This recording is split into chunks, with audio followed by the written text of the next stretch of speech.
Oh, now my voice is on. Should have turned that on. I forgot. This is pretty new and different. I have no idea what to be expecting from this because this is something I've never done before. This is brand new in terms of YouTube space. What's going on, my boy? Yeah, my boy. So I am Big Screen Dan. So let me tell you what's going on, man. YouTube has this new feature where they're basically allowing people to stream to directly from their camera. So I was able to hook up my DSLR. I can connect with you guys and we can talk and just hang out and chill. I have no idea what it's gonna be like afterwards, but I'm just kind of doing this just to kind of get a feel of it because I want to try it out. And a lot of people, I don't know, people say lots of random stuff about my channel, and the most hilarious comment people say that to me or on my channel that my channel is dying, which is factually not true. And features like this, every time YouTube opens up the door to more beta stuff, that shows me that I'm doing the right thing. And clearly my live streaming strategy has been working because now we got new dank features and all kinds of other stuff.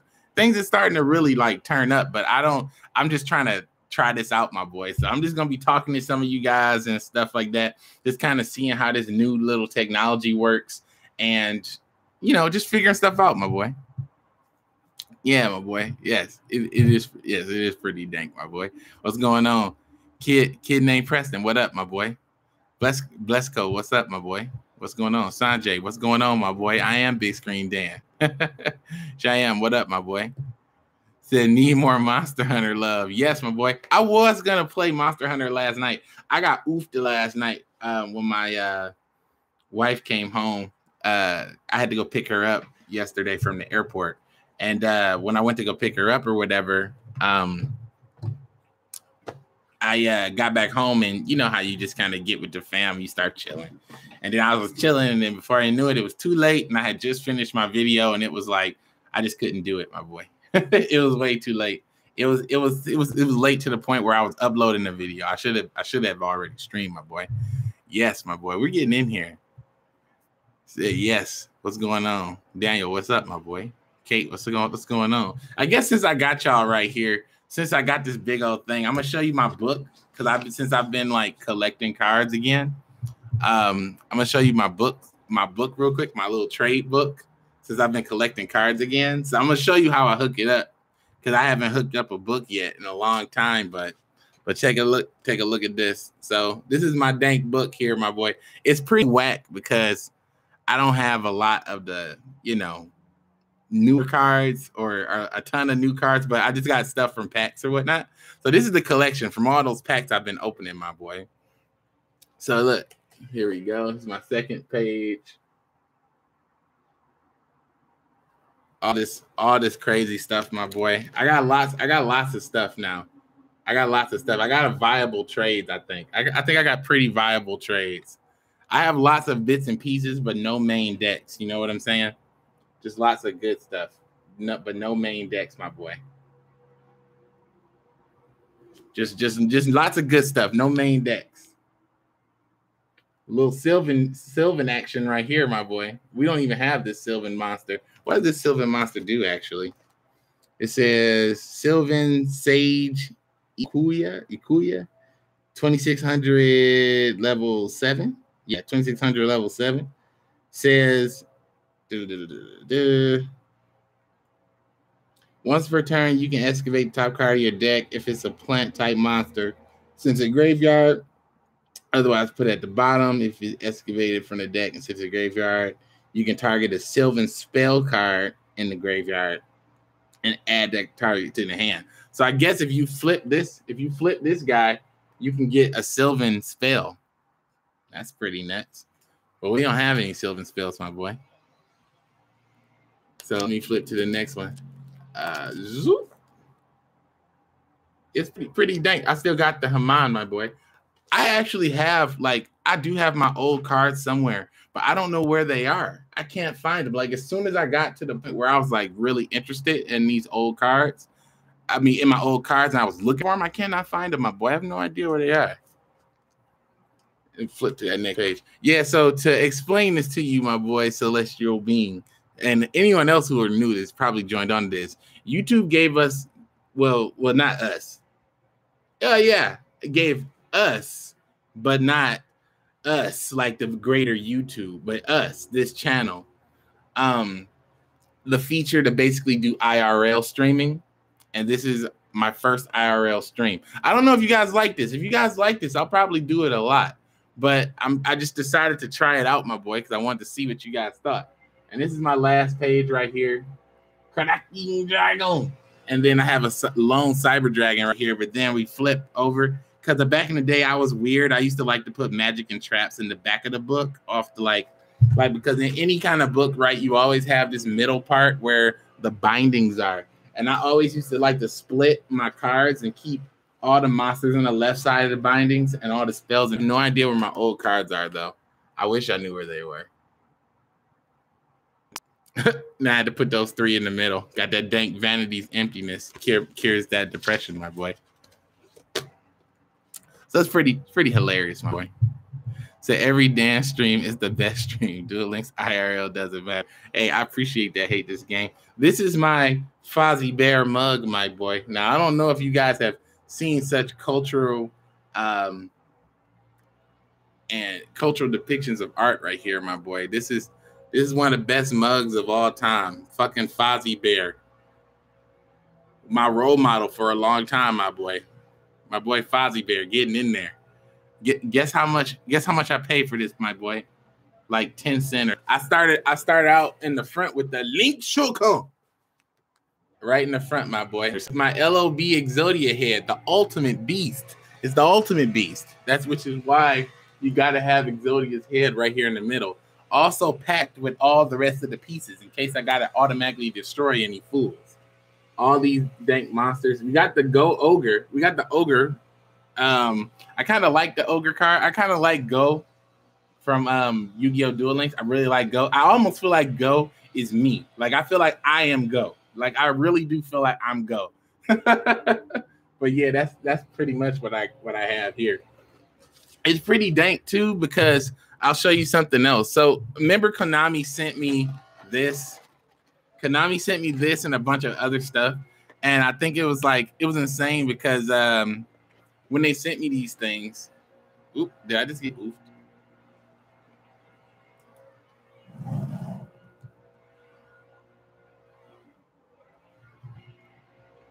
Oh, I think I got oofed. Hold on a second.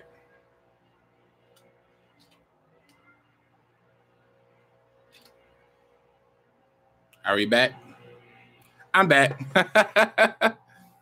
I got oofed. So this is why I say I want to test it out because I have no idea how I'm going to work my DSLR camera on the screen. Focus on me, camera. Act like you know how to HD. Shit. All right, so look. Back to my story. Konami gave me this, right? And when they gave me this, it was pretty cool. And I was not intending on playing Yu-Gi-Oh! Like the real Yu-Gi-Oh! But then I got into it, my boy, and like not getting into playing, but I said I'm gonna buy some packs. I said I'm gonna buy some packs. And I said when I go buy these packs, I said if I pull a Gladiator Beast Tamer Editor, I will play the TCG again. That's what I told myself. So I literally opened up my very first pack.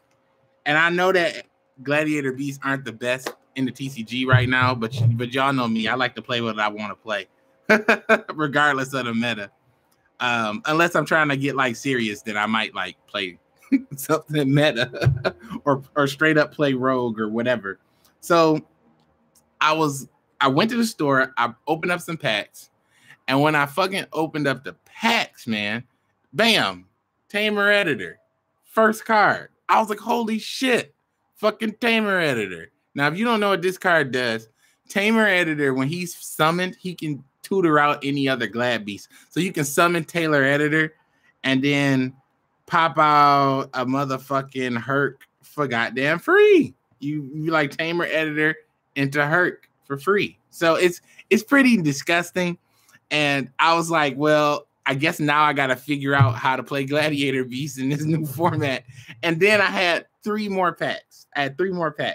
And I said, all right, well, I said, that's pretty lucky. I said, but unless I draw some of those Karibo Gladiator Beast monsters, then I guess there's no point in even trying to build the deck. So basically I tried to cop my way out of it. And then bam, I pulled these 2 cards right from the pack. So I end up pulling on the same day Tamer Editor and 2 of these. So on the same day, since I pulled those, my boy, I was like, I'm gonna start playing TCG at some point again, but I don't know when. But I told myself if I pulled those cards, I would go in, my boy. So who remembers the scene from the opening with the giant who killed his bro? What? Oh, you talking about One Punch Man? I think that's what you're talking about. Gladiator Beast love, my boy. Yes. So I don't know, my boy. I was thinking about it. And I didn't just want to be the guy that shows up to my locals with the fucking Glad Beast mat on my shoulder with the Duelist motherfucker hoodie on and come in, roll down the Glad Beast mat, throwing it down, summoning up my Link Spider and getting in there for game. So what are the tiltiest decks in the TCG? I don't really know what the tiltiest decks in the TCG are, but I know for a fact that a lot of people are talk about True Kings, and I know there's like this lots of new stuff coming out, and I think that there's a bunch of new sets coming out in TCG. So I don't know anything about the TCG, which is why I'm reluctant to just walk into a fucking locals. And it's because I don't want to walk into a locals and get fucking destroyed because I have no concept or understanding of the game. Oh man, they're cutting the grass outside my window. Hold on. You just might see the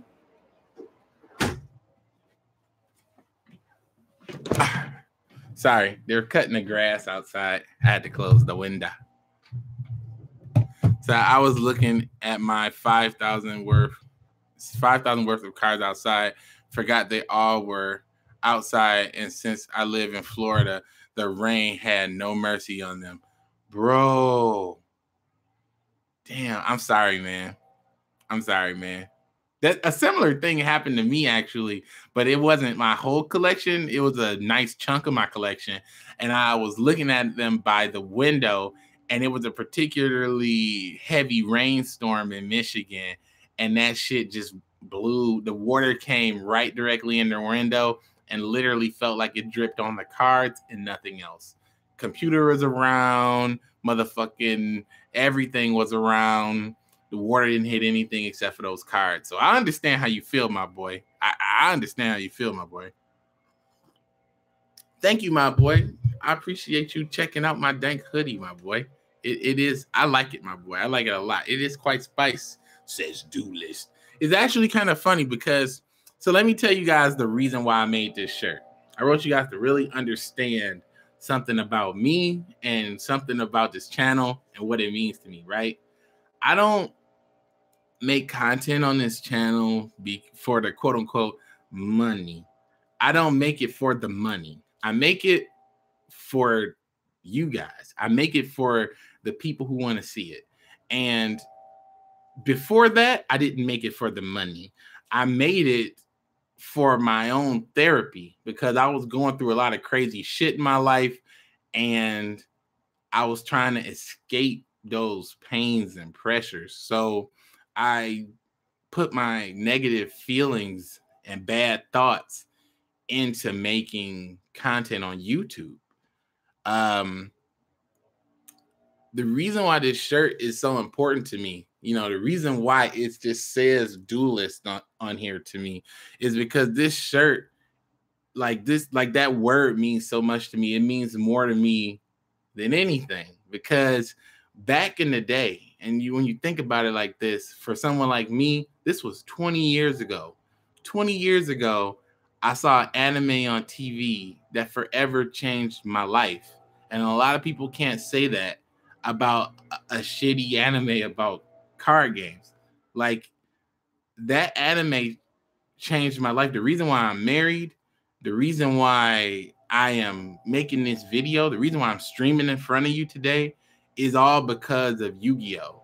Every important person I've ever met, I met through the card game in some way, shape, or form in my life.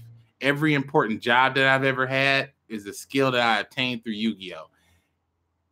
You wouldn't believe the journey that I've been on up until this point, but I will be telling you guys that probably Saturday I got a video I'm working on. But you won't believe the crazy things that I've done and seen through Yu-Gi-Oh! The experiences and the life that I've had because of Yu-Gi-Oh!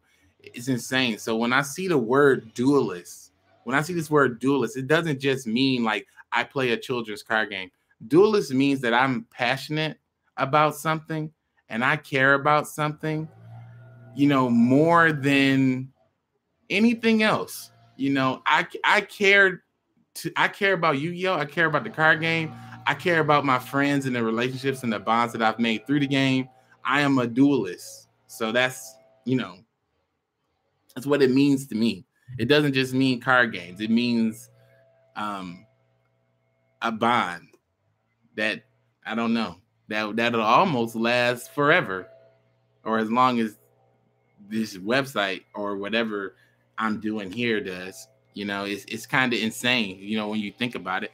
I decided to play a card game. Now there's 20,000 people here wanting to know my thoughts about this and that. I don't know. So that's why duelist means something to me. That's why I put it on the shirt and a hoodie, and I wear it around with pride, because back in the day, people used to tell me that being a duelist meant nothing, and people used to tell me that Yu-Gi-Oh! Meant nothing, and people used to tell me that I would never amount to anything because I decided to spend my time playing a card game.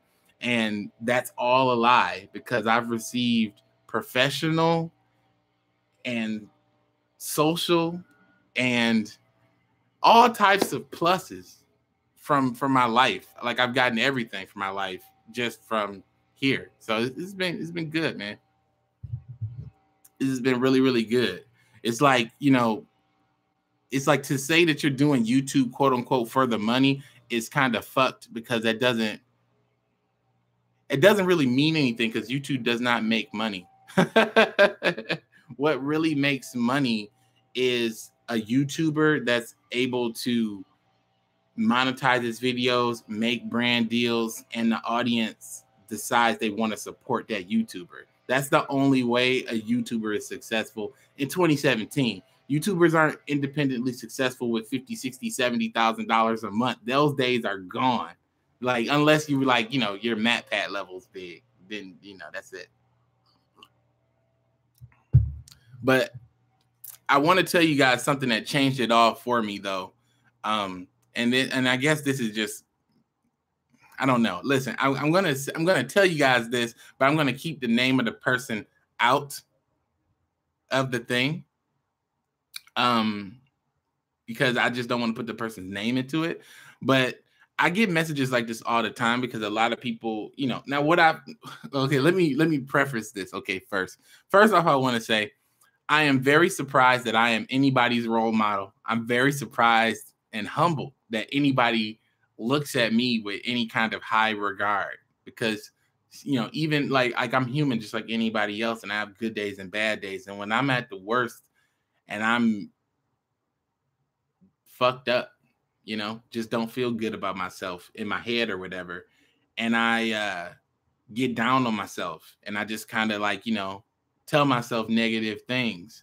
The comments from the fans and the comments from the people that are watching streams and the support helps so much.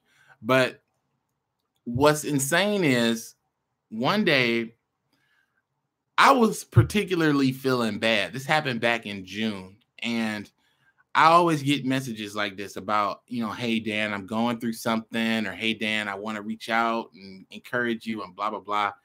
But this one particular time, this gentleman reached out to me and let me know that he thought I was doing a great job. And he was basically having a life-saving surgery in which the procedure could take his life. And he wanted to tell me, in case he died, that I was doing a good job. And he wouldn't be around to like and subscribe. I don't know. Stuff like that is the reason why I do this. So that's all I can really say, to be fair. Like that's the only reason I do this kind of stuff. I only do it for that.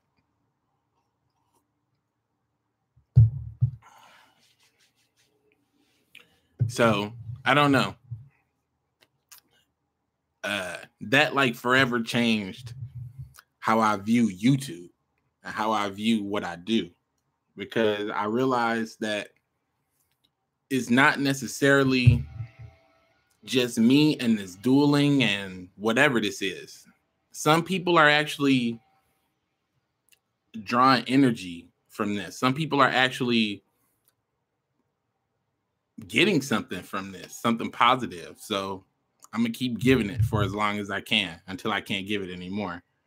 And then it'll just be here for whoever needs it, whenever they need it. So many nice comments. I don't think that YouTube has a method of integrating the comments in here yet, but I do like that the comments are just here, my boy. I really do like it, my boy. Say it's 2018, Dan, not 17. No, my boy, I'm not 17. I wish I was fucking 17. My boy, I wish I was fucking 17. If I was 17 in 2018, ladies. I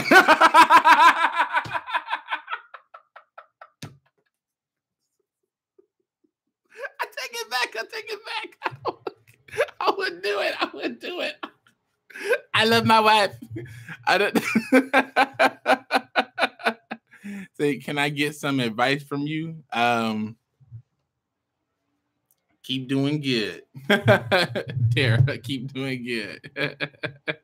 He said, what would be your ace monster? At this point, my ace monster is Firestorm Vassal or Dinotherium or Hazy Flame Sphinx. Actually, no. Hazy Flame Manticore is my ace monster today. Hazy Flame Manticore with Beatdown, that's my ace monster. It's been my ace monster for 2 months now. I've been playing Hazy Flames consistently for like 2 or 3 months, where that's the only deck I've played. Seriously. So it's like, yeah, 2 or 3 months, Hazy Flame Manticore, my boy. So I do honestly enjoy watching your content. It's pretty uplifting. He said, I don't play Yu-Gi-Oh! On any platform, but I enjoy your videos, your outlook, and just chilling back on your streams. I appreciate that, my boy. He said he's afraid of the wife. What? He said your wife is listening, my boy. My wife is sniping me, my boy. My wife is sniping me at all time, my boy. She is sniping me, my boy. She's sniping the credit card. That's honestly what's getting sniped the hardest is the goddamn credit card. But actually, it's kind of funny. They always tell you if you get married or whatever and you get a partner or whatnot, they always say that you should have somebody that's like your opposite or whatever. For me and my wife, we are very much similar on a lot of things, but on the biggest things, we contrast. And the funny thing is, we do contrast heavily when it comes to the credit card, because she loves to spend that credit card, my boy. And I try to be conservative. So that's normally, that's normally a good combination. One conservative spender, one big spender. Normally, that's a good combination, according to all the financial people. But if you got 2 big spenders, you're finished. If you got 2 conservative people, well, then you probably would never take any risks. That means that you're probably locked out of big opportunities. So, it's, but you always want to try to find somebody that got a little something different, because you're going to think about it like this. If you ever get into a crazy situation, think about it like this, just selfishly. Think about it selfishly. You get to a crazy situation where everything is fucked and you are freaking out. You don't want your spouse or significant other to be freaking out too. One of you got to have a level head to figure shit out. You know what I'm saying? So y'all both can't freak out at the same time. If y'all both freaking out, then you're both fucked. But if you're freaking out and she's fine, or she's freaking out and you're fine, then you're good. Most times. Most times. Hopefully it's not too crazy, but most times, yeah, my boy. He says, I was close to getting KLG the other day with mostly Hazy Flame Fire Fist, Hazy Flame Fist, said, but I get tilted and blocked out all other clients. Yeah, I understand, my boy. It's what he said. It's what the women do best.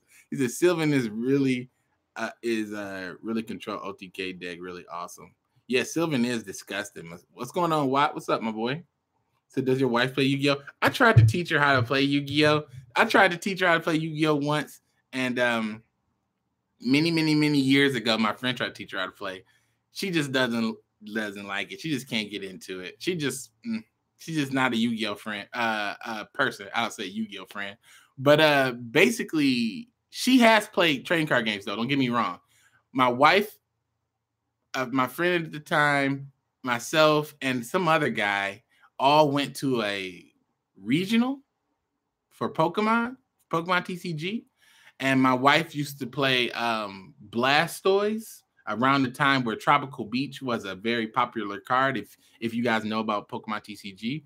But my wife didn't have Tropical Beach, and she used this other card. Like I showed her how to get around Tropical Beach, and then she got into a mirror match what to do.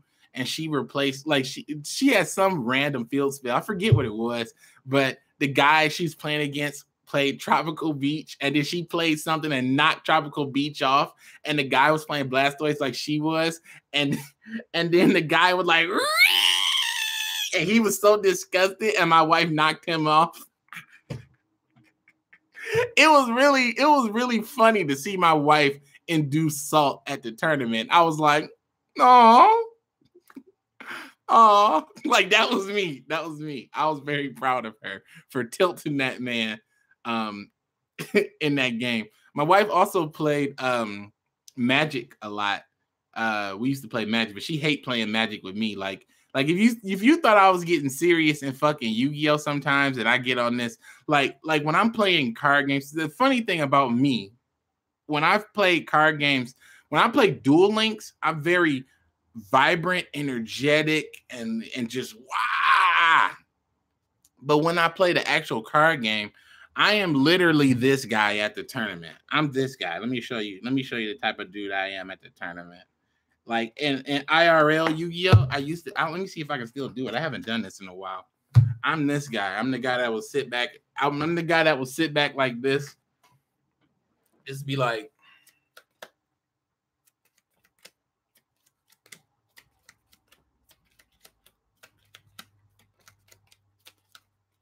I used to just do that all the time. Look at you with the straight face and constantly shuffle the cards. Just look at you with straight face, paying attention to everything you're doing. Constantly shuffling. How many cards in your hand? 4. Like I was that kind of dude. So I was like, or I was the kind of dude that would come in like this. I used to come in and I used to just be like this. I got my headphones in and I'm just kind of like,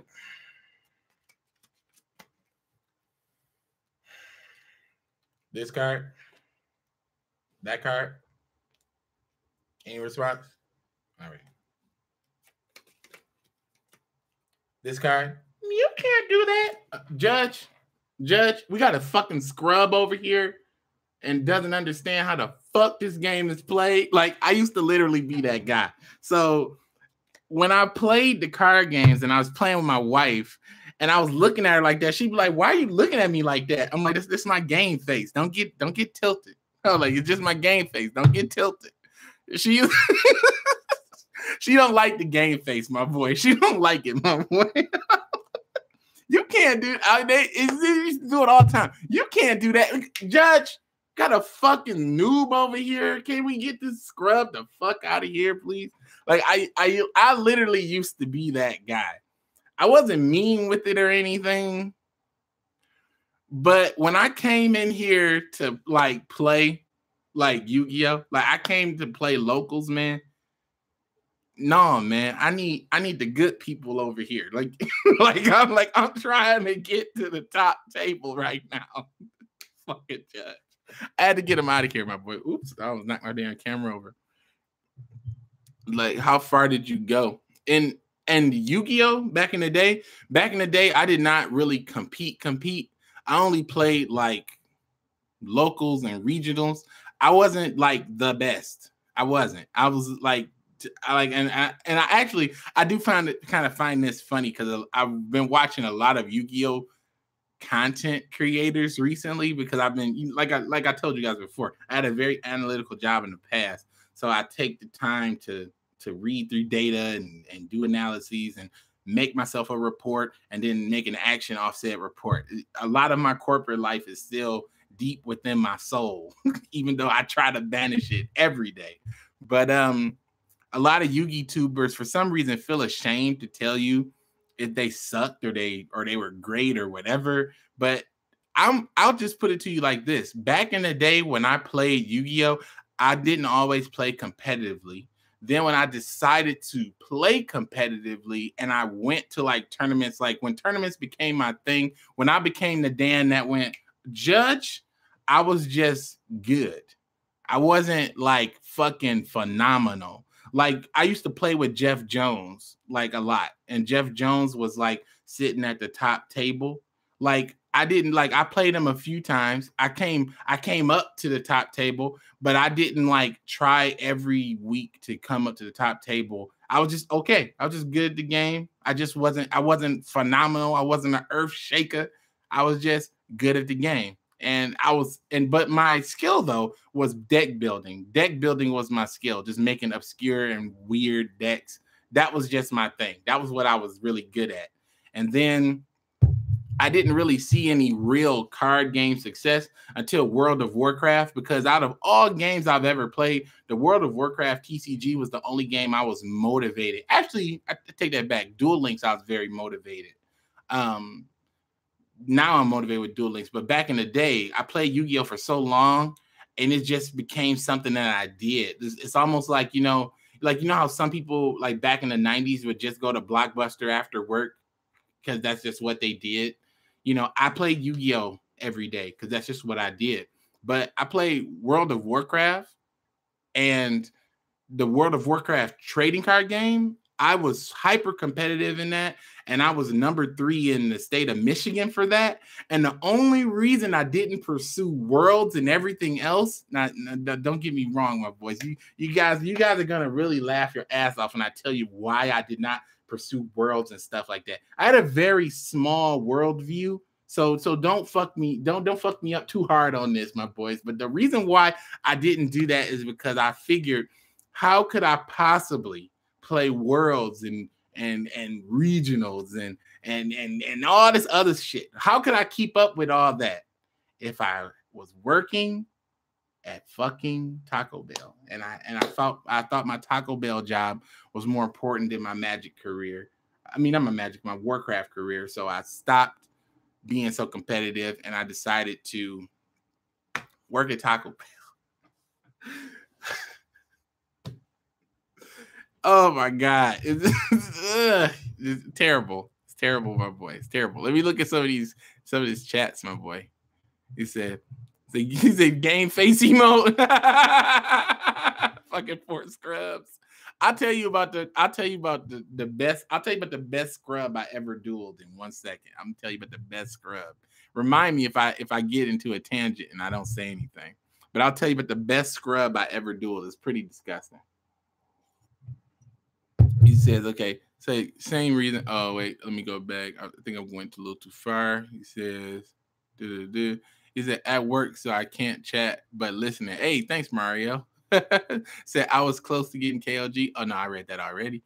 He says, does your wife read when she what's this, man? No, my boy, she does not. My wife doesn't read, my boy. Say, is your conversation?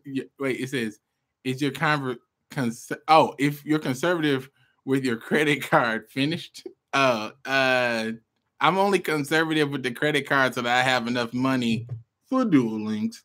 It's like, like, thanks for stopping into the stream last night. Said I got a spicy insect Gemini deck coming up soon. Oh, that's what's up. What? I said, Dan, Cypher Raw or Obelisk? Obelisk for me, because Obelisk is best god. All right, let's see. Says I like both TCG and Duel Links, but Duel Links is better. Magic is fun too. Yes, Magic is very fun. Magic is a great game. Play Hearthstone is a great game. I don't know if I want to get back into Hearthstone. I was really for Hearthstone actually. To tell you honest God truth, I played Hearthstone before I played the Yu-Gi-Oh game on like the first Yu-Gi-Oh app. It was like Yu-Gi-Oh Dual Generations. And the only reason I was open to play Dual Generations is because I played Hearthstone and I liked it so much, I spent $50. And after I spent $50 on Hearthstone, I was like, this is actually really fun. I wonder if Yu-Gi-Oh has anything like this. And then I saw Dual Generations, and then I spent some money on there, and I bought myself a Gladiator Beast deck, and I was making it all good and shit. And then out of nowhere, Duel Links fucking drops. And then I dropped all that shit and got the Duel Links. But at first, I didn't like Duel Links. I actually hated it. I thought it was way too slow. The tutorial was annoying. At first, and all the cards were whack. So I was like, this is a waste of fucking time. So I just was like, fuck this game. And I just decided not to play it. And I left it for like a week or a month and came back, and Relinquish was here. And then everything changed when I found the suck. Said next victim to the shadows. Oh man, not that guy. He said that's annoying. Great tactic. It's like, Dan, you can kill someone with that look. He said Duel Links is just the right format for me to get into. Yes, boy. Duel Links is very user friendly, my boy. He said, I couldn't imagine you being that goddamn. I was serious, my boy. I was serious. I don't know why. I don't know what about Yu-Gi-Oh makes people so fucking serious about the game. Because what I think is hilarious that a lot of people talk about Yu-Gi-Oh and they talk about annoying players, and they talk about the player that gets way too animated because, they say he's acting like it's from the anime. But from that same respect, from that same aspect, to pass judgment on someone who's enjoying Yu-Gi-Oh and being animated as if they are in the anime, or they're using a calculator that makes the fucking life point sounds, you're going to talk shit about that person and think that person is annoying, just like what?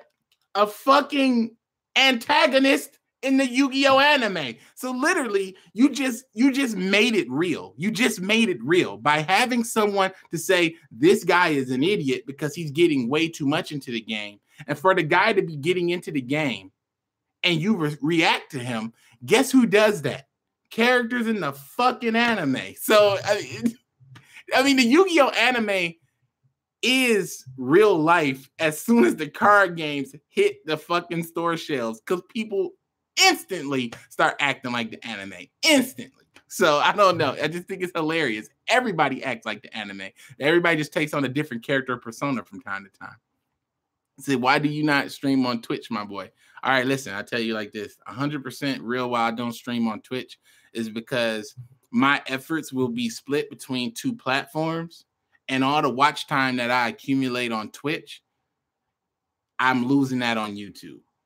And I need the watch time to be successful. The worst months for a YouTuber is January, February, and March.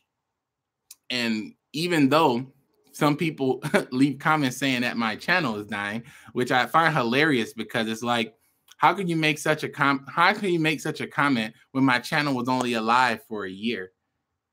Literally, my channel was started to breathe life into it. Like I know what a channel looks like when it's dying. Believe me, 2 years ago my channel was dying. 1 year ago my channel received a revival, and now my channel has stable, consistent growth. So that's what I've been working towards these last 2 months, is stable, consistent growth through the hard times of whatever this is. And that's not counting on ad revenue. I'm just talking about making the algorithm work. Other than making the algorithm work, the ad revenue and stuff like that, I'm gonna need your boy's support, but that's coming in a video later. But it just kind of is what it is, my boy. It's like you kind of got to be able to understand how the numbers work And if you look, and if anyone has the ability to look at numbers, if you looked at numbers from February last year to February this year, I have like 3 times the views, watch time, and everything else. It's 3 times as much. So I wouldn't have that if I was on Twitch. I would be less because all the time I spend on Twitch and not here on YouTube where my fan base is. So that's counterproductive. That's why. But if I have any special things, like if I make a special video or I make a special presentation or if I got a special stream or something, I am going to do the special streams on Twitch maybe just because I do want to bring Twitch back at some point, because not doing Twitch altogether is me technically leaving money on the table. However, there's only 24 hours in the day, and right now I need to optimize this YouTube channel. So that's why. So how far did you even go? I think you was asking about the Yu-Gi-Oh thing. I think I answered that. Said Dad turns into Daniel with the game face. Oh man, I need to tell you about Daniel too. There's this boy. They used to call him White Daniel because I was Black Daniel, obviously. But I'll tell you about him. He was a character. He was an actual anime character. He was the anime character. I'll tell you about the job I hated a little bit, my boy. Said Dad's poker face. I can't imagine what happens when someone plays a dank combo in a tournament. When people play dank combos in the tournament, I'm gonna show you what I did, my boy. I was the kind of player who would be like this. They do the dank combo. This is the field. I was this guy. This is the field, right? I was this guy. They're doing a dank combo. And even though I know that these cards can't be activated, every time they play a card, I would do this to psych them out. I know that the face down card is Onslaught of the Fire Kings, but I know that if I keep looking at it, it'll fuck with his head. So I would go, yeah, that's fine. Or I would go, okay, yeah, that's fine. But then at the end, after we do the entire dank combo and I don't fucking die and I got one card left in hand, I used to be like this. All right, my boy, good game. Scoop that shit on up. Move on, my boy. What did I used to play a lot back in the day? I used to play Gladiator Beast. That was my thing. Gladiator Beast was my shit, my boy. Now the comments moving too fast. Gladiator Beast, and then I also, for fun, I used to play a Law of the Normal deck. I used to play that back in the day. And then I played like Chaos and whatnot, like Blackluster Soldier, 1 light, 1 dark, you're finished. And then I played Teledad. I did play Teledad for a time. I used to love that shit. Fucking Malicious, Teleport, Creebon, Stardust, fucking boy, Goyo, get out of here. I used to love that shit. Black Rose, disgusting. All great combos.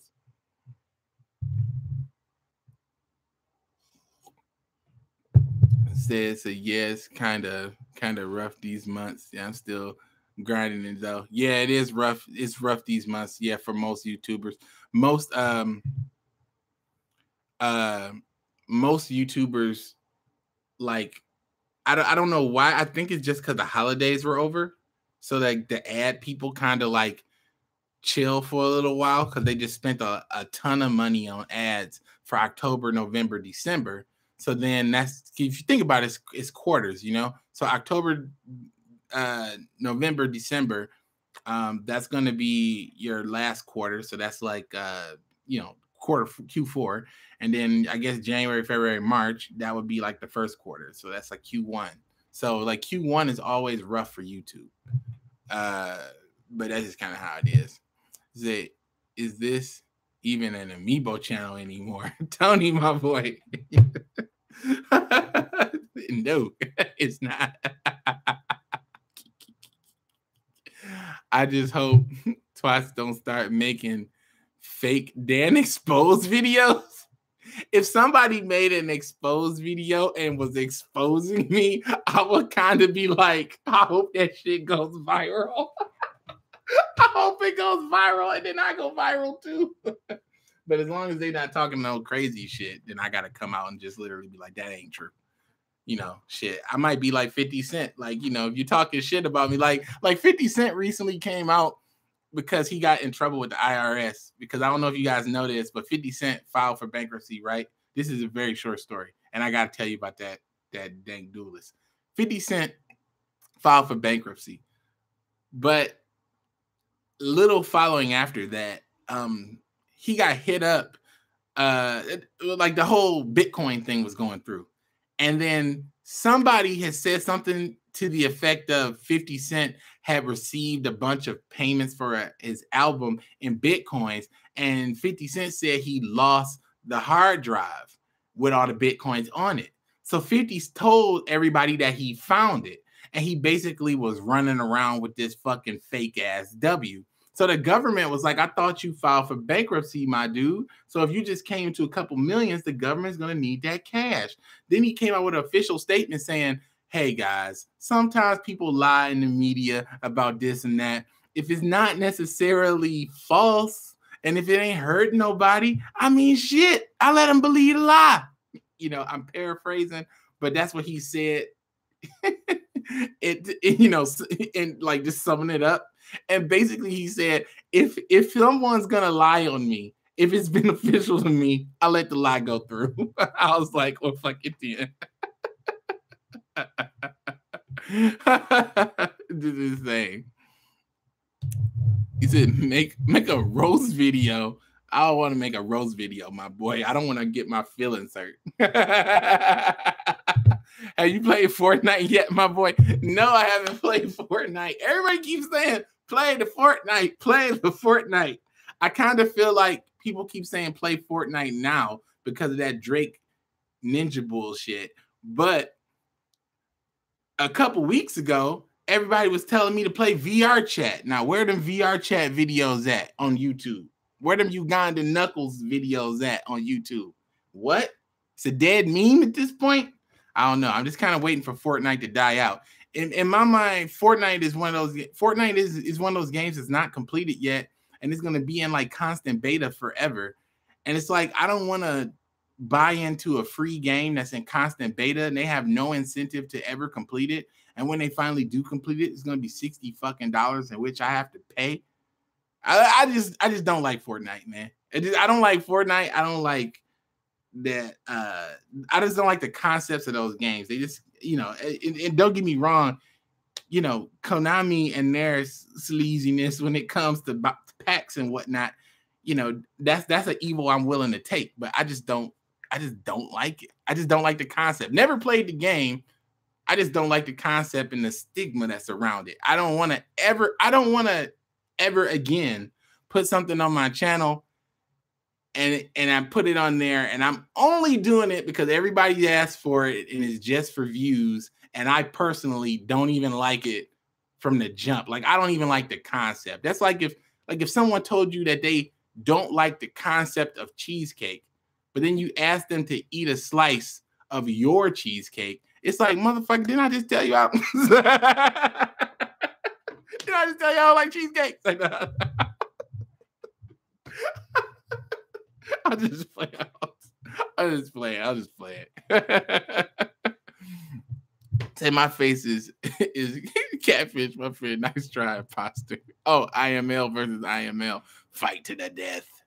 Oh, hold on a second. Let me here. Since you both are L, take this. Take this lowercase L. Now fight to the death.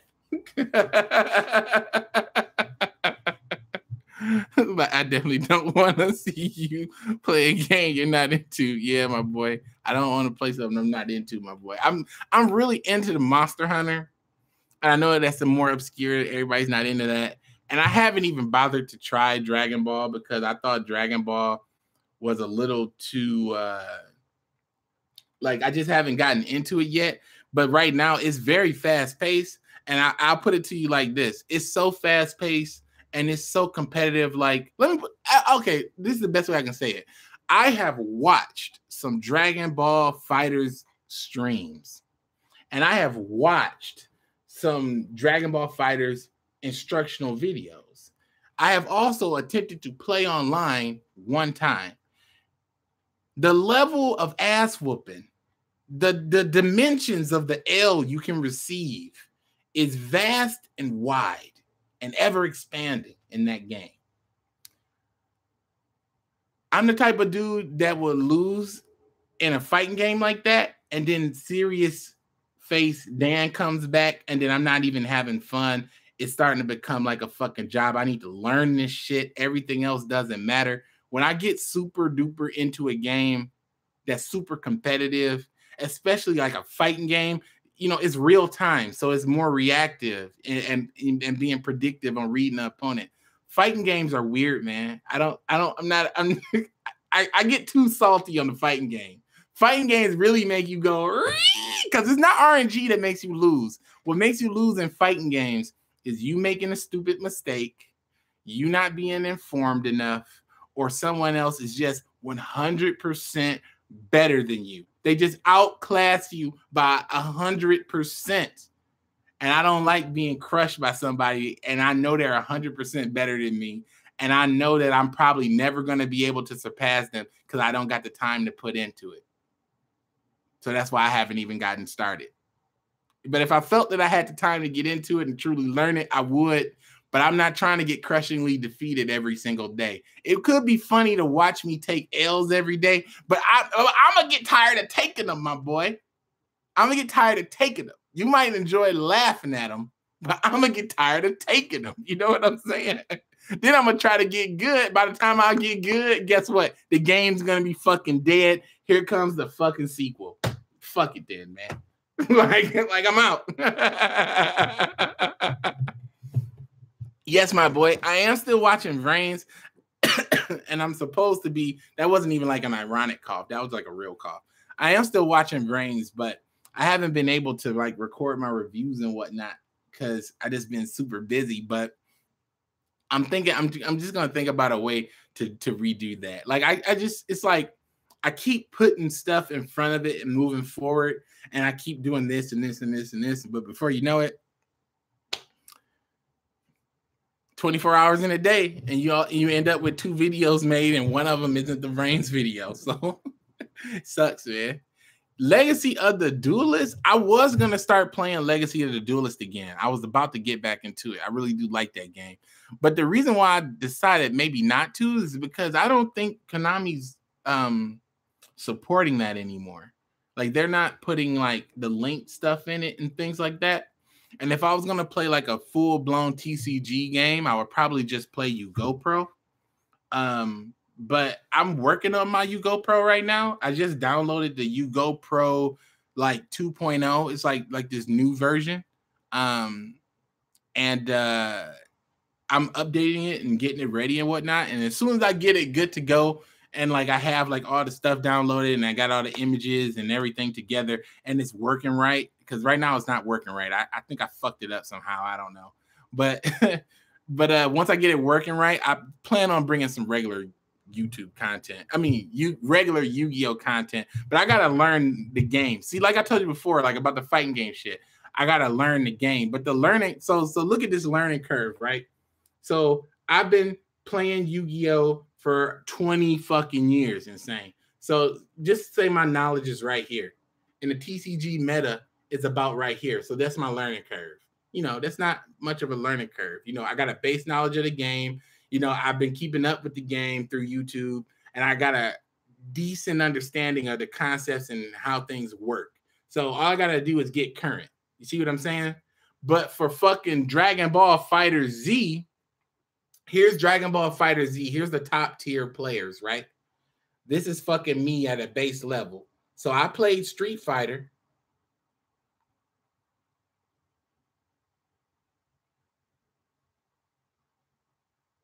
You see, that's a long fucking bridge, my boy. It's a long ride, my boy. I'd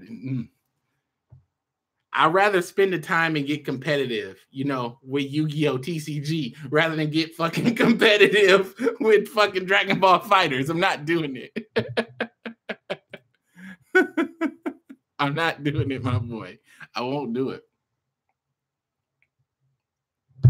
It's more like learning the basics and then learning the character, its movement and combos for fighting games. Yeah, it's different things to learn, but then it's like it's kind of like a way of thinking. You know what I'm saying? Like when you play Smash Brothers, you think about Smash and the moves a certain way. When you play Street Fighter, you think about the moves a certain way. When you play something like Tekken or Soul Calibur, you think about the moves and the fights a different way. But for a trading card game, you don't have to think about all those things. You just gotta have a knowledge of the strategies, a knowledge of the decks, a knowledge of the cards, and you're good. Well, typically. You say you play Marvel vs. Capcom 3, and the trick is to not let your opponent play the game. Well, that sounds like Yu-Gi-Oh! So I guess maybe the learning curve is like this. I guess maybe it is like this. So make sure the opponent cannot play the game. Like I see. I see. maybe so. I see. He says, my friends beats me in every fighting game ever. He said, even when we have I'm fucking it up. Says my friend beats me in every fighting game, even we hasn't played it.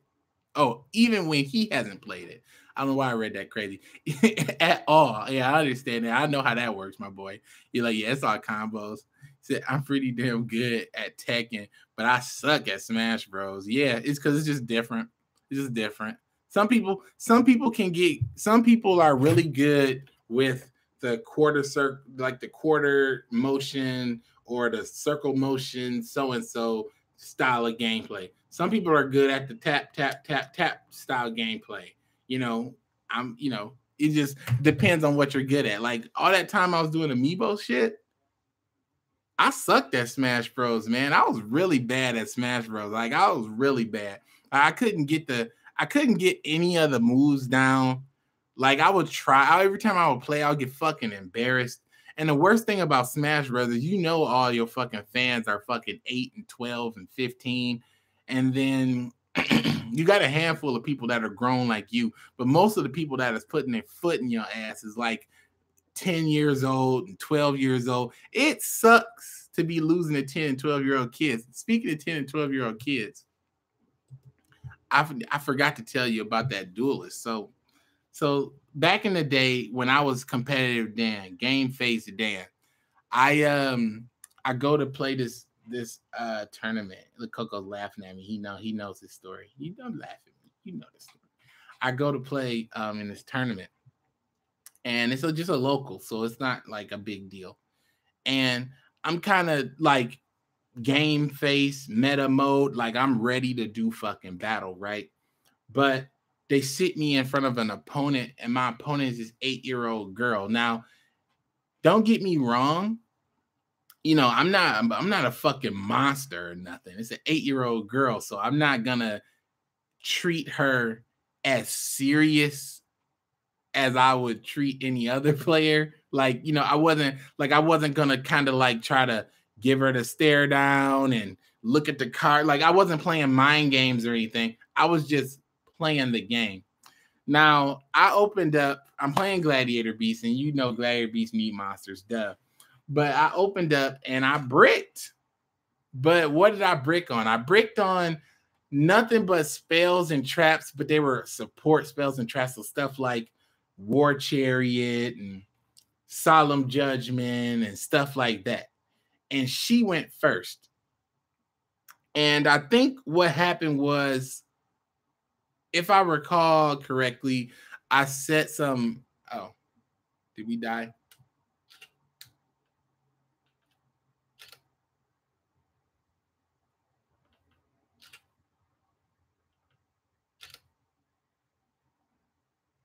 What? I think the camera went, oof. What? I think the camera just went, oof. Oh, I know what happened. 1 second. 1 second. I got to fix this.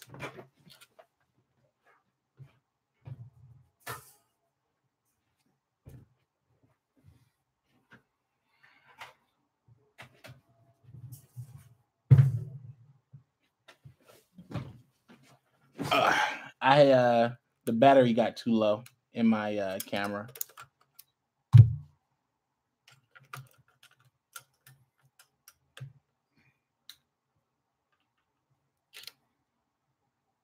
Yeah. So see, I had the red eyes insight last night to go ahead and charge up this battery. So I charged up the second battery because I knew I would test this out today.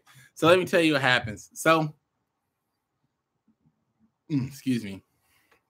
That's what happened when it's live, my boy. Technical difficulties happen. You gotta fix it on the fly. But so listen, this is what happens.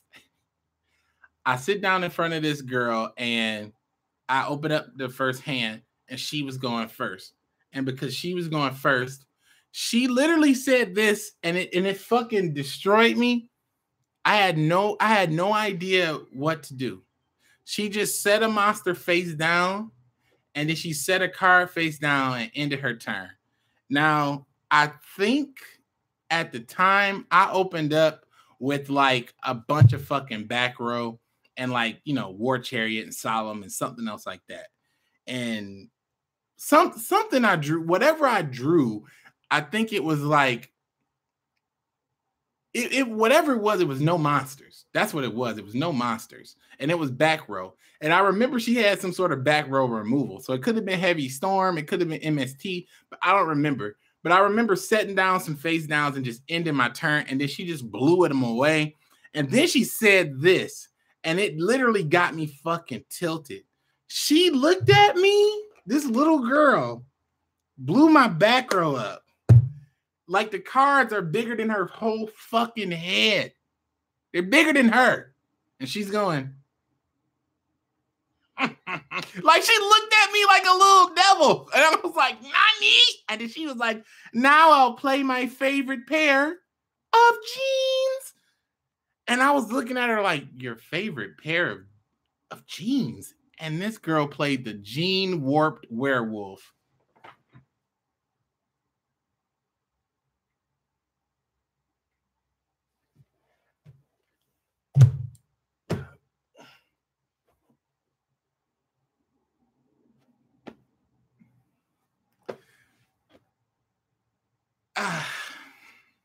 So I sit there. No, I'm serious, my boy. This really happened. This really happened to me. I'm sitting there, and you know how it is when you brick, right?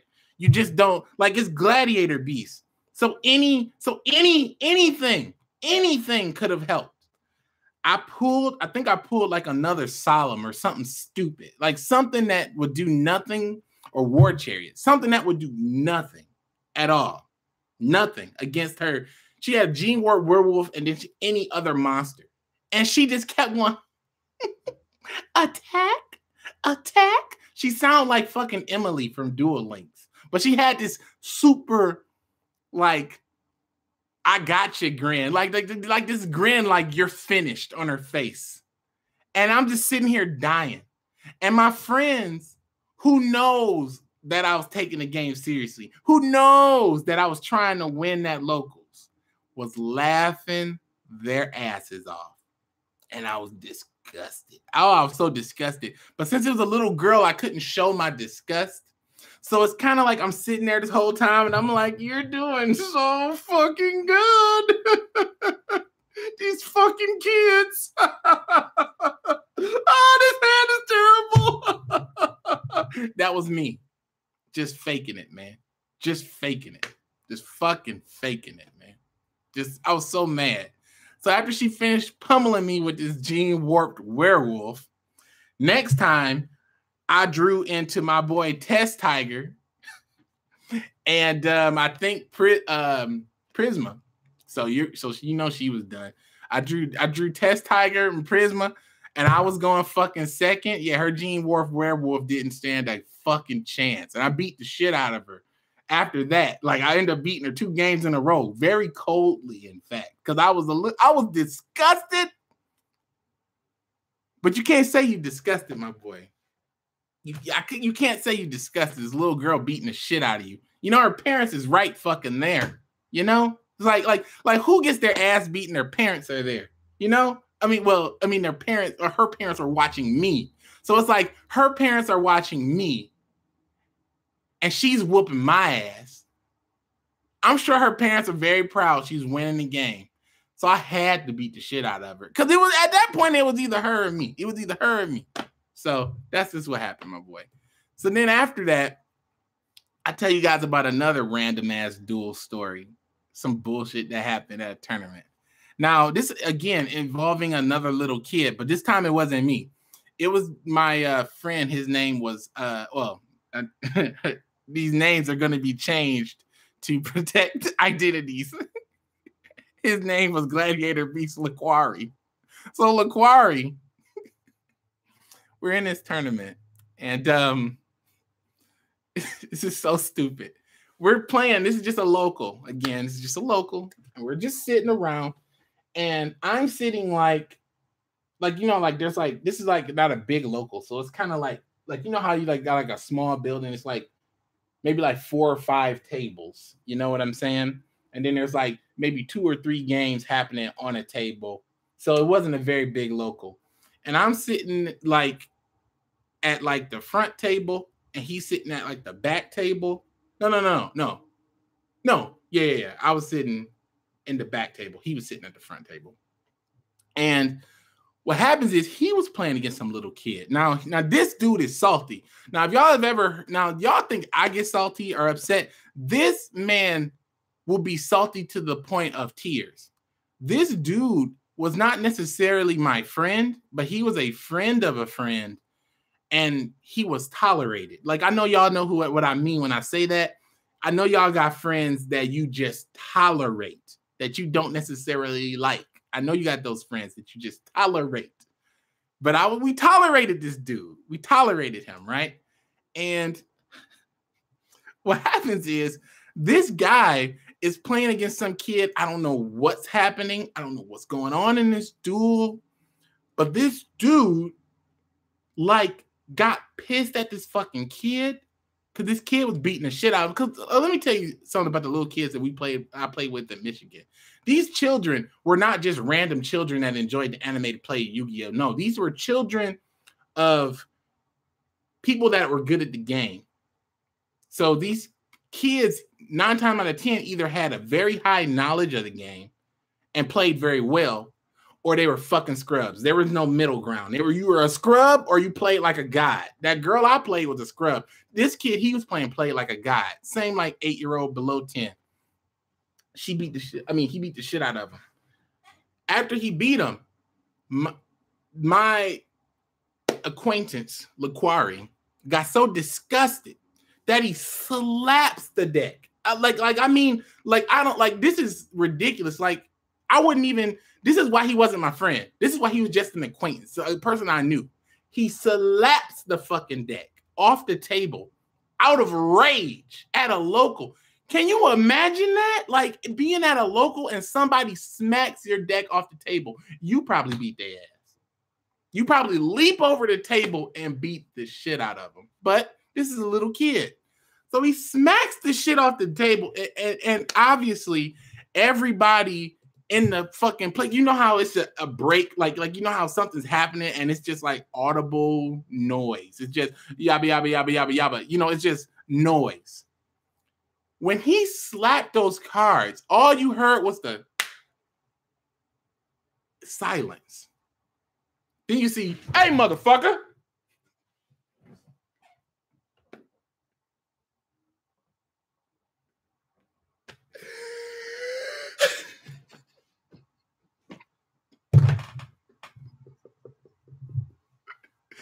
And then he looked at me.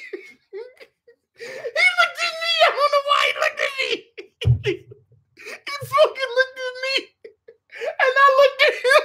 I was like, you're finished. I just kept looking at my card. That dude, I mean, like a cartoon. Like a fucking cartoon. Like a fucking cartoon. This dude. Oof! Oof! Oh! Oh my God. And the whole time, I'm just like,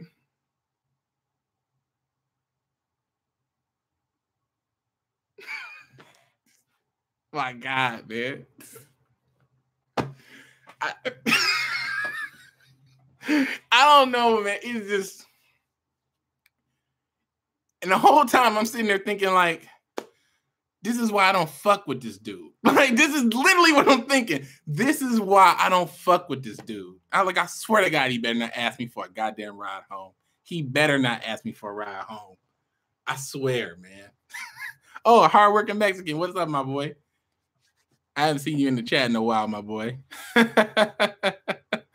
It's insane, man. I had some crazy tournament days. Just insane tournament days. Like, I couldn't believe it. I was sitting there, and then, okay, this same guy, Gladiator Beast Laquari, this same guy. We were all gonna play. Okay, you know how you play Yu-Gi-Oh! And you got one friend that has, like, okay, now I don't know if all of you guys are familiar with this, but you might be familiar with this. Almost anything you play, Yu-Gi-Oh! Smash, any game, there's always one friend who has this: the car, the crib, and some cash. I was that dude. I had a car, I had my own crib, had a couple dollars in my pocket. So guess what that means? Hang out with your boy and play Yu-Gi-Oh! That's what that means. So everybody would come to my house. Oh, you said you haven't seen me in years? Hardworking Mexican, let me ask you this question before I finish this story. Let me ask you this question. Have you not seen me in years? Like, I haven't been popping up in your subscription feed? Or if you not seen me in years, like you just haven't clicked the video? Because I'm curious, my boy. I'm curious. I want to know. But anyway, shit, I just lost track of my thought. I just said that and I saw that comment. Shit, I was telling y'all about the fucking damn. I just lost track of my thought. I'm not calling you out, my boy. You said you was off YouTube for a long time. Oh, I see what you're saying. I wasn't calling you out, my boy. I was curious because I found out some random thing about how YouTube serves videos. And when I found out how they served videos, I decided that I wanted to look into it. Oof.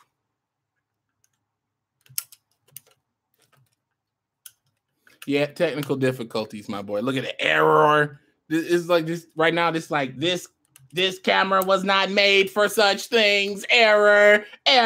Live streaming on an old DSLR. Error. Oof. So press shuffle and release signal. Press shuffle. What's that? Oh. There you go. Error. Yeah. Sorry about that. Yeah, the camera it's a real DSLR camera. Oh yeah, the money crib thing. Sorry. Forgot. Okay, so the money in the crib and the car. So basically what happens is everybody played Yu-Gi-Oh! At my house. You know, it was the hangout spot because, you know, if anyone else wanted to hang out at anyone else's house, they had to ask their mom. So you don't got to ask their mom if you're hanging out with Dan. You know what I'm saying? Dan's got the car, so Dan's our ride. So if you can go to the tournament or you're playing at our normal spot, you can always play. Now I told this particular dude, Gladiator Beast Laquari, he asked why can't he come to my house? I told him he could not come to my house. And everybody else was coming. And I know that's kind of weird. I told you he was tolerated. I told you he wasn't my friend. But I know this is kind of weird. Everybody else is coming, but I told him he couldn't come. I told him that he could not come because I had just purchased a brand new TV. And I know this is going to sound stupid, but again, this is young Dan. This is like, you know, I'm not as wise as I used to be. Back in the like current day Dan, I might not have even truly cared about it, but I had just purchased a new TV. At the time, that TV cost $500. That was the most expensive thing I have ever purchased in my life. At that moment, I have never bought anything for higher than $500. I had $500 and I used it and I bought a brand new spanking 32-inch HD TV. It was beautiful, or something like that. It was some kind of crazy HD for whatever the time it was, a long time ago. I told him, I said, listen, man, if you come over to my house and you freaking out and you acting all crazy, because he used to hop around like he was on fucking sugar and shit. Like, I don't know. He used to always just be hopping around and shit, bouncing all over the place. I don't know what was wrong with this dude. And I told him, I said, if you come over to my house and you go bouncing around and shit, and you knock my TV over, and you break my shit, I'm not going to accept cards for payment, my boy. And I don't, and whooping your ass is not going to make me feel better. I'm going to want $500. And I know you don't got the bread, so you can't come over. And I told him that. Hindsight, that was pretty mean. But I wanted to be honest and direct so that he would know that his crazy ass actions is preventing him from coming to my crib. So if he wants to come to the crib, maybe he should stop acting like a crazy asshole all the time. Granted, this is coming from after that ass whooping he received at the fucking locals. So, you know, I'm just saying, he just, he might have had some sort of issue, but I was not a psychiatrist or any type of medical professional to diagnose him one way or another. All I was a young adult Dan trying to make it in this world, and I had fought and saved up for shit. And if he broke my shit, you know, I hate that. And I know, and this is something I know you guys probably know about, but have y'all ever had friends that they always tried to pay you with cards? Like, for some reason, like cards was worth, like the cards are, yes, the cards are worth money, yes, if you sell them. But DTE, which is the energy company that pay for your lights and gas and whatnot in Michigan, is not accepting a Blue Eyes White Dragon for that goddamn utility bill. You know what I'm saying? Comcast don't want your Donzalug and delinquent duo. You know what I'm saying? T-Mobile don't want your Link Spider, my boy. They want cash. I can't take cards, man. I need cash. So you can't come breaking my shit. You can't come breaking my shit. You just can't. You just can't. You just can't. You can't do it. Because there's no way of me getting it back. And you're not my friend, so you have no incentive to pay me back. You see what I'm saying? Like if I'm your friend and I come to your house and I broke your fucking TV, I would feel obligated to replace or repay you for doing that, because I'm your friend. But if I'm just an asshole you had over your fucking house one night and I accidentally broke your shit doing what I do, I'll just be like, well, just me being me, another day, move on with my life. You know what I'm saying? I don't know. It's crazy. He said, plot twist, T-Mobile and Comcast are run by Seto Kaiba. Do you have to put Laquari in check like Augustus? Said, I tried buying a Switch with an Ash Blossom. No, my boy. Hello. I'm trying to get a Nintendo Switch. They're like, yes, that's going to be $300. Oh, I'm sorry. You don't understand. I'm free to play. So I have 3 Ash Blossoms here, and I'm going to go ahead and take that Switch off your hands. So don't worry about it. What? What?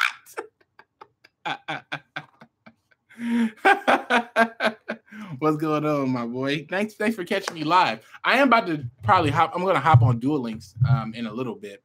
I just wanted to mess around with this new feature. I'm coming back for some Duel Links in a minute. What I'm actually surprised about, what I'm actually happy about, to see that there is 180 of you consistently being here, and once this is over, it's going to give me stats immediately, which is something I like about this new system. It's new features. Like right after you end the stream, you get stats immediately. You know what I'm saying?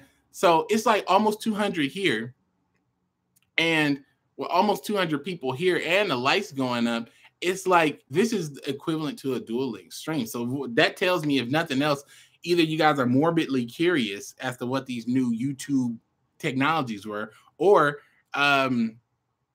you know, you actually like this. So I mean, I don't know. Maybe I'll do some more of these kind of face-to-face camera vlog style type of things. Says it's like, so I gotta go walk into a GameStop and a pile. Oh, let me put my glasses on. I can't read all that. It says it says I got to walk into a game and stop and pile a load of games on the desk and say, let them scan them, and they say, oh, I'm sorry, I'm free to play. Exactly, that's how you do it. He said, I'm sorry, you don't understand, I am free to play. So here are my gems, and I'll be taking whatever.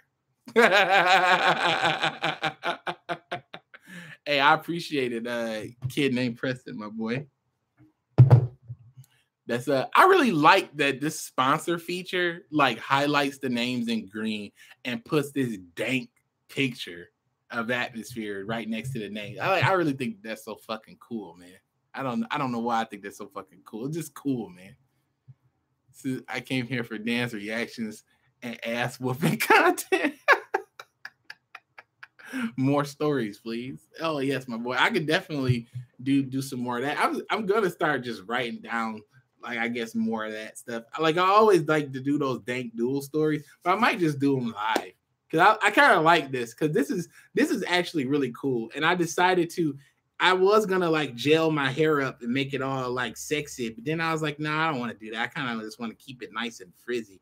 Cause I just got out the shower and it's nice and frizzy and curly.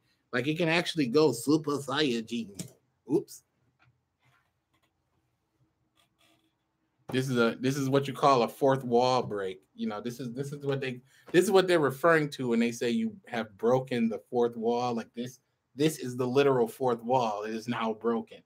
So, congrats to me. I literally broke the fourth wall. It is destroyed. But anyway, well, I was saying that I was like, I kept my hair like nice and frizzy because like my hair is naturally curly. You can see it's really fucking long, but it doesn't like nap up. It's just very, very curly. So if I put the gel in it, it just kind of straightens it out. And then when it kind of bounces back into the curl, it bounces back into like this little S curl, Jerry curl looking thing. So it's kind of just weird. And I just started wearing it one day because I don't know, people like the gelled up style, and I like the gelled up style. So I just kept wearing it. And then before you know it, my hair got like this, and it took like a couple of years. It's kind of weird. So YTDan, my man, how are you? What's up? DT Gaming, what's up, my boy? I haven't been to YTDan in a long time. It's actually kind of funny because the amiibo stuff, I used to love doing it, but excuse me. Excuse me. But Nintendo just wasn't supporting their shit. Like if Konami abandoned the Duel Link stuff and stopped doing updates and stopped telling us about things and kind of gave up on it, that's a telltale sign that if you're focusing your YouTube or whatever around it, you kind of need to kind of back away, do a little something else. But I was ill prepared. If you look back at my videos or whatnot, you can see that January, February of last year, I was trying to find something new. So I was uploading lots of new shit around January, February last year, all types of different gameplays, everything, until I got to February. I want to say maybe it was the 21st was when I uploaded my first Yu-Gi-Oh video, my Duel Links video, and then that took off. And I was so happy because finally, they see me for my Yu-Gi-Ohs. They know I play Yu-Gi-Oh! And it's not such a dirty, filthy thing to say. That's how I felt. I was so glad that people was like, this guy plays Yu-Gi-Oh! And I want to see more of that. And I was like, thank God. Because it was right when Amiibo were dying, and they were definitely dead. And then I even made a fucking video called Amiibo Are Dead. Oh my God. You guys should probably watch it because it's actually really fucking funny. if you watch the video and you think about it in context of what was going on at the time and how I was feeling about stuff. Like I made this video back in April 2016 when I realized that Amiibo were going to the graveyard. like I'm gonna put it in there, my boy. Take a look at that whenever y'all get a chance, my boy. Just take a look at that shit. Leave me a comment on the video. Let me know you saw it from this stream. It is the stupidest fucking video I made because I was just so disgusted that Nintendo was not supporting their shit. And basically the community was dying. See, like the community was dying off, and it wasn't dying because people didn't care. It was dying because it wasn't nothing new was happening. Only new shit was happening was stuff that I was bringing to the table.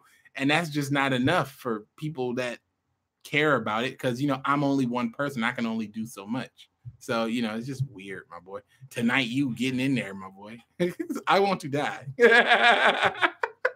It's pretty bad, my boy. So I actually enjoyed your Mario and Rabbids and other miscellaneous videos. Your community is funny as hell. Thank you, my boy. I appreciate it. I always try to add something new and spicy, my boy. I was gonna keep going with the Mario Rabbids thing, but I underestimated the type of game that was, and it's like it's kind of weird. It's like RPGs are weird. It's like I don't want to just make gameplay videos where I'm just like, look at this gameplay and I'm uploading it. But I like doing the live streams, and I think that's cool kind of gameplay. I just don't want to be like episode 1, Dan plays Mario. Episode 2, Dan plays Mario again. Episode 3, guess what Dan's playing? More Mario. Episode 4, Dan's playing Mario. Episode 99, the conclusion. Episode 100, DLC. Like I don't want to be that guy, because when you look at the views over time, you see maybe, let's just count it from a high point, 100,000 views for the first video because everybody's curious. The second video you're gonna get like 50,000. The third video you're gonna get like 10, and then the rest of it you're gonna be floating around 10. And basically what that said is you found a niche audience within your audience, but that's the type of content that won't help you to grow.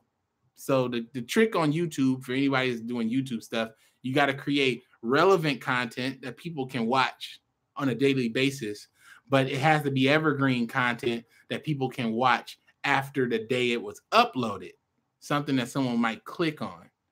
So making evergreen content is what everybody on this platform struggles with, because it's hard to make evergreen content. Philip DeFranco isn't making evergreen content. Philip DeFranco is making regular content. You know, he's making news content. It's only going to be good for a day or a week. And then after that, if he hasn't uploaded anything, he'll take a significant drop in ad revenue, views, and everything else. Evergreen content is where it's at. The best evergreen content is like tutorial content. So like people like Guns Blazing, for example, he's doing very well, honestly. Not to say he doesn't do hard work or to attribute all of this to the algorithm, because it's not. But Guns Blazing did very well early on because he did one thing differently than I did, that anyone else did. He consistently made evergreen content. And what was evergreen content? Them fucking farming videos. I didn't make the farming videos because I thought that it was redundant. You know, I was like, why make a farming video when everybody knows that this is the way to farm? But he made farming videos and he got them out first. So by making the farming videos and getting them out first, that's evergreen content. Because on the first day, you get to watch that farming video. And then a week from now, you still want to know how to farm weevil. And then when you forgot how to farm weevil, a month from now, you look it up again and you get Guns Blazing video again.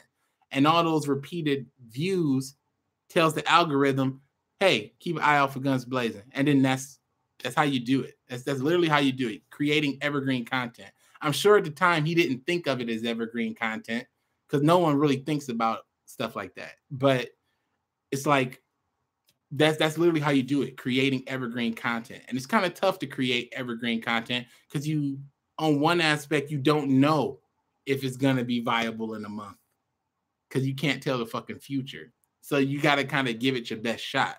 But evergreen content is what you need, my boy. Yeah, farming sucks. I hate it too. But on YouTube, it gets the views. Yes, my boy. Rocking a dank mustache in them amiibo vids. Oh my god. I went back and watched some of those vids. Some of them weren't all that great, my boy. Like people have found some pretty interesting ways to make amiibo do things. Yeah, people have been going all in with them dank amiibo, doing all kinds of stuff, my boy. So most of it is probably outside. Yeah. Say, Dan, what deck do you use in real life? I don't have any real decks fully built, but the only deck I have two decks, honestly, built. I have a Gladiator Beast deck that's not necessarily complete because I need more cards. And then I have this deck, a deck of Aromages, my boy, because I don't know. I really like these Aromage cards. Like I just end up just picking up all these Aromages because at the time I picked them up. Excuse me.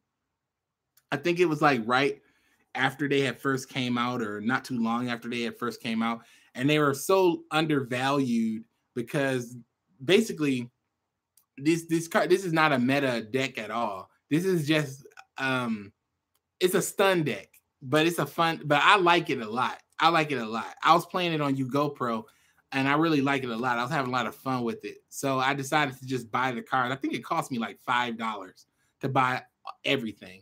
And I bought all the cards for like pennies on the dollar.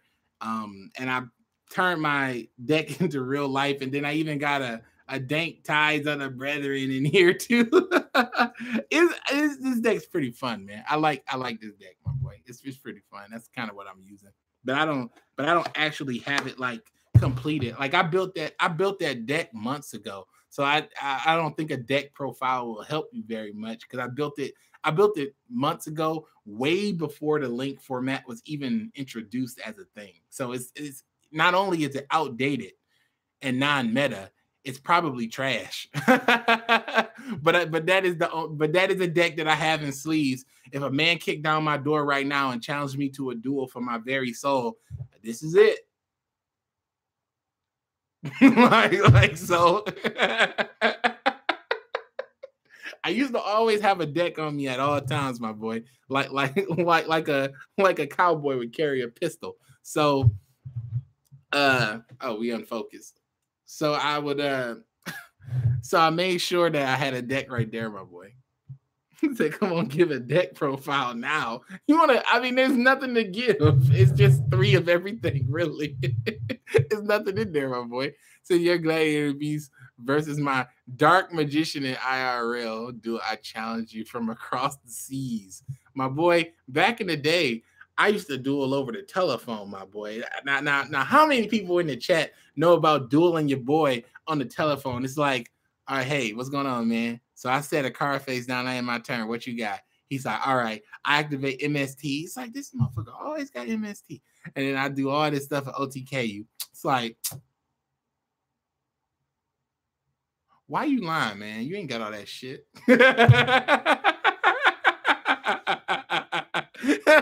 Adam's like, I did it once. Skype duels, my boy. That's what I'm talking about. And say, I may not have dueled over the phone, but I definitely do it myself. I used to do it myself all the time too. I used to do it myself. I would sit on 2 opposite ends of the table with 2 different mats and sleeves, and I would stand up and walk to the other side and play. I would do that every time I went. He said, every time I summon someone, they use Solemn Strike. Yeah, but times was hard, my boy. Times was hard. Back in the day when I used to play like that, the funny thing was you would the funny thing was we was all doing that because we didn't have like internet and camera. That's a bullshit. It's funny, like so many things now are like so easy to get and just, you know, so deeply integrated into our lives. We don't even think about how hard it was to duel someone that you weren't sitting in front of. Like, you know, now we can just queue up a game anytime. But back in the day, you had to get on the phone with your boy, get on the Skype with your boy, turn your camera on, pull it down, turn the light on, make sure it's bright enough. Don't cheat now. Shuffle that deck. I can't cut, but you better shuffle. And then you see your friend over there shuffling like this. Which this shuffle drove me insane. They tell me that, okay, this is not how you shuffle. This is a deck. This isn't how you shuffle a deck.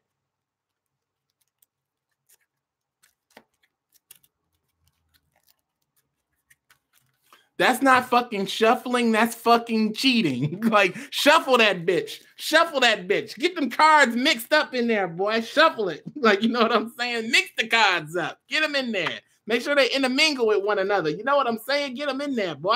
Put them in there. Put them in there. Like, what are you saying? These dudes, man. Like, talk about something. And then it's like, and then I used to hate it when people say, "Can I cut your deck?" And you'd be like, "Sure." And then they would fucking take your deck. And then instead of just like, you know, you just shuffled it in front of the person, you know, reasonably good, but this person doesn't trust you. So instead of just cutting it like this or cutting it like this, you know, not as sloppy. These dudes would literally pick up the whole damn deck and be like,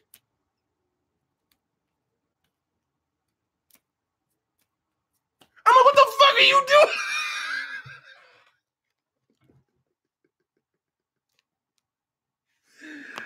I used to be like, bro, are you fucking kidding me? I'm like, just, god damn. But then after they do that, the crazy thing, after they do that, you draw and it's like, bonk. And then you like, ah! Like you didn't even stack your deck. But after he put all that dank juju on it, he just literally destroyed your fucking deck. Somehow. Your deck is dead. Like how? You said just do it back. Well, see, this is the problem about doing it back. I'm a simple man. After they shuffled, if I saw them shuffle and they gave it a nice, vigorous shuffle, I would just say, all right, I'll take a cut. And I would cut and I would hand it back. It'll be done just that fast because I'm assuming that they're going to give me the same courtesy. But I was wrong. It don't happen. It don't happen like that all the time. But when it happens, you just be like, oh my fucking God. Oh, and did you guys know, this is a random Yu-Gi-Oh fact. And this is the last thing I'm going to tell you guys. I'm going to get out of here. This is a random Yu-Gi-Oh fact, okay? So apparently, now if you guys are wondering why Yu-Gi-Oh has a deck limit, like a limit to how many cards you can put in a deck, is because apparently in Germany, there was like a regional or worlds, some big tournament where this guy brought a 2,000 card fucking deck. 2,000. And Konami was like, NANI? And he was like, yeah, 2,000 cards, man. And with his 2,000 card deck, Konami realized right there, it said it took him so long, well, 2,000 plus. It took him so long to shuffle that bitch. They instantly realized we need to put a cap on this fucking game on how many cards you have in a deck, because clearly we got some degenerate ass players that just will play a 2,000 deck for no reason. I guess they never thought about that until this dude just showed up with his fucking 2,000 card deck. And you might think that that's far-fetched or ridiculous, but I played against this dude. I used to play Wayne State Basement. I come down to the Wayne State Basement one day, like any other day, you know, I just come down there. And when I get down there to the basement, there's this guy, real dorky looking guy. I look pretty dorky. So for me to say somebody looks dorky, this dude was like dork level max, okay? So this dude, dork level max, down in the basement waiting for me. And he literally says this. This is before YouTube. This is before anything. This is before anyone knew who I was. I'm just a guy playing Yu-Gi-Oh! This guy comes down. He goes, Dan, I have defeated all of your disciples, and now I am here to take you down. And I was like,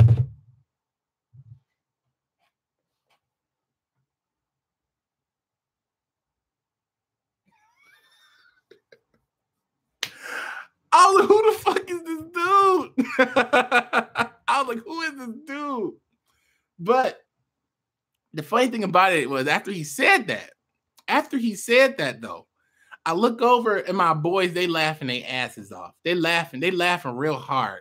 I'm like, why are they laughing at me? I'm like, why are they laughing? I'm like, something's up here because these dudes are laughing and this dude is talking about how he's defeated my disciples. Now, these guys weren't my disciples. They were just friends that played the game. But he was very, like I told you, he was dork level max, though. He was very energetic and hype about the game as if he was like me on Duel Links when I'm winning and me on Duel Links when I'm losing. Multiply that by 1,000. The salt by 1,000, the joy by 1,000. Multiply all that and put that in IRL and put him in front of me, my boy. Put him right there. Now, on top of everything else, I say, okay, I accept your duel. I accept your duel. I go, okay, my bag. Okay, now see, now the funny thing is, a lot of people made those references about Bastion and me being right here, but I was more like Bastion than any other character in Duel Links at this time in my life, because in my backpack was literally 20 different decks. 20 different decks that did 20 different things with max rarity. This was at my heat. This was at my peak of IQ. My brain was bigger than my fucking fro. My head is only so big right now because it's literally deflated from all the IQ I lost because I had to abandon my IQ to pursue Taco Bell jobs, my boy. So I had to shrink my IQ down to this size brain so I could do Duel Links. But back in the day, my brain used to be like this, 20 decks in the bag. Now, yes, my boy, 20 decks. I was no joke. I was serious about Yu-Gi-Oh! I'm a fucking duelist, my boy. I wasn't taking it lightly. I had a Law of Normal deck. I had a Chaos deck. I had everything. Everything was in that bag. Everything. And I carried it every day and rode the motherfucking bus. I was serious about Yu-Gi-Oh! Anyway, the guy tells me he's defeated my disciples. So I say, okay, let's play. I reach in the bag. I'm like, what type of terror and destruction should I play him against? And what I like to play brand new people with that I've never met before. I used to like to play him with a deck called Law of the Normal or a Triangle Power deck using Gigabyte. So basically this deck says, well, what you're trying to do with this deck is summon 5 level 1 normal monsters, then activate Triangle Power and power them all up by 2,000. Then activate Law to Normal, destroys all your opponent's cards on the field and in their hand, and then you attack them directly with 5 monsters with 2,000 attack each. Now, I used to love playing new people with that because new people never saw that coming. A lot of new people didn't even know those cards existed. I took great pride in tilting people with that deck. People just, actually, I still got one of the, I think I got an original Gigabyte. Hold on a second. Hold on, it's right here, actually. I think I got an original Gigabyte from those days. Actually, hold on a second. I think I still got one.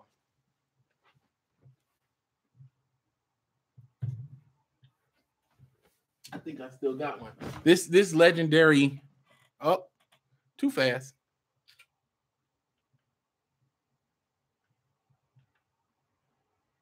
Oh, gotta do it like this. I think what happens is if I move too fast, the camera freezes. The camera freezes, but I never freeze. So look, I think I do have an original here. Yes. Okay.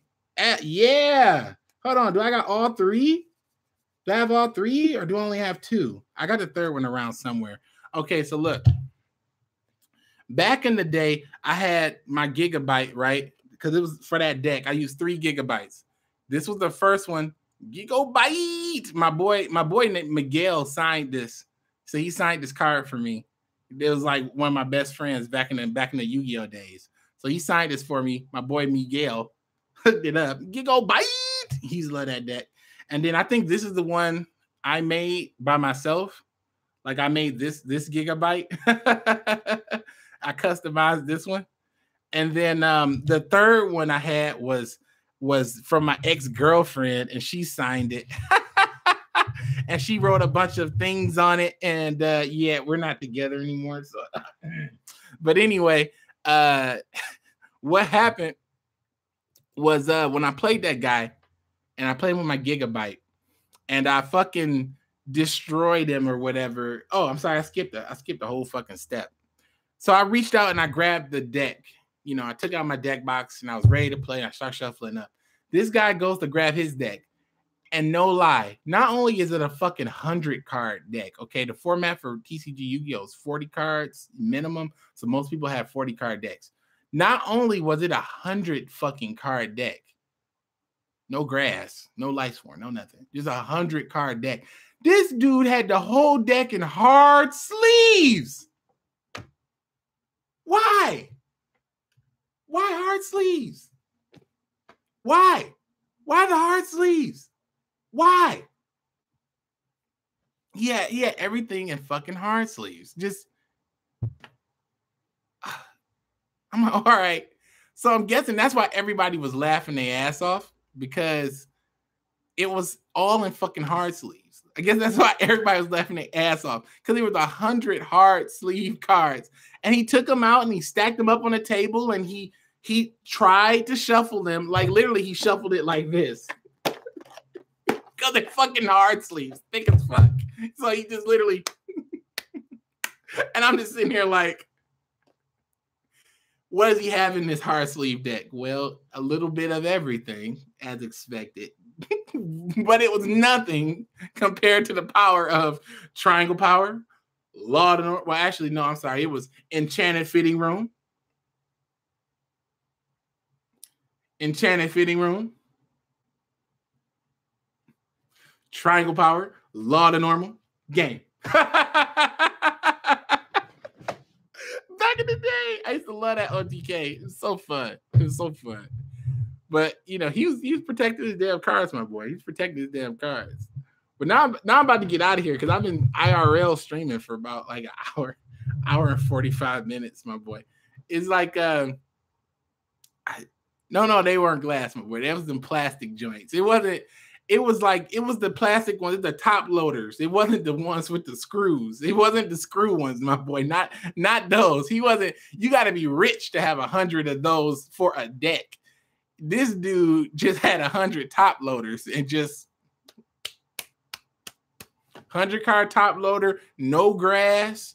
You know, the grass is greener was a card, but there was no grass. And he didn't have it like in a regular sleeve, in a hard sleeve. He had it in a hard sleeve, nothing else. So the card is kind of like some cards are tilted to the left, some cards are tilted to the right, some cards are perfectly in the middle. They're sliding all over the place. I don't know, my boy. I don't know. Back in the day, real life Yu-Gi-Oh, man, life was absolutely bananas. It was just a new character for my real life Yu-Gi-Oh anime every day, every single day, my boy. He said, "You're Mexican." I like Mexican food. Unless you weren't talking to me. No, my boy. I'm black, my boy. I'm African American, my boy. I'm a black dude living in America, so African American, I suppose. Oh my god! How to stop stealth attack? Cosmic Cyclone or anti-magic arrows, one or the other, if not both. So you got to play something that allows you to use those cards the most optimal that they can be used, honestly. But yeah, my boy. He said Wakandan American, my boy. We never freeze. He said, Dan, it said, why is your hair like that? It says, are you half white? No, my boy. It's like, well, maybe I look a little white because of the lights right now. In real life, I'm very, very dark skinned, but I mean, not as dark as this hoodie, obviously. But my hair is like this, is like because I put a little bit of the gel in it. But even though I put a little bit of gel in it, it's just really, really curly. Like I just have very, very curly hair. Like if you look, I don't know if it's some kind of Indian somewhere in there. I don't know. But if you took a look at all my father and father's fathers and his family and all that junk, they all have curly hair. So I don't know. I have no idea. It's mysteries of my Dana. So I don't really know. But yeah, my boy, I'm about to get out of here. I'm gonna be back at 3:30, and then we're gonna play some Duel Links, my boy. I'm about to go and grab me a McNasty. I'm about to go grab a McNasty, and then we're gonna come back and play some Duel Links at 3:30 because it's about to be 3 o'clock. It'll probably take a half an hour to get that McNasty's or Chipotle. Probably Chipotle or Burger King. Probably Chipotle. If it's Chipotle, then maybe not 3:30, maybe 3:45. You know what I'm saying? Gotta go get the Chipotle, gotta eat the Chipotle, the Chipotle, you know what I'm saying? And then I'll be on the street, my boy. So I'm at a 4-win streak, but isn't at the border of King of Games promo. Dang. So get your Chipotle, my boy. Yeah, I think I'm gonna get the Chipotle. Yeah, Duel Links is gonna be later, my boy. We're gonna Duel Links at 3:30. I was just trying this out. I didn't expect 2 things. I didn't expect. One, I didn't expect to be here for 2 hours. 2, I didn't expect so many people to show up, I guess. And 3, I didn't expect to ramble on about my old dueling days, my boy. So what time is it for you, my boy? It's 10 p.m. here. Oh, it's 2:55 for me right now. So it's about to be 3 o'clock.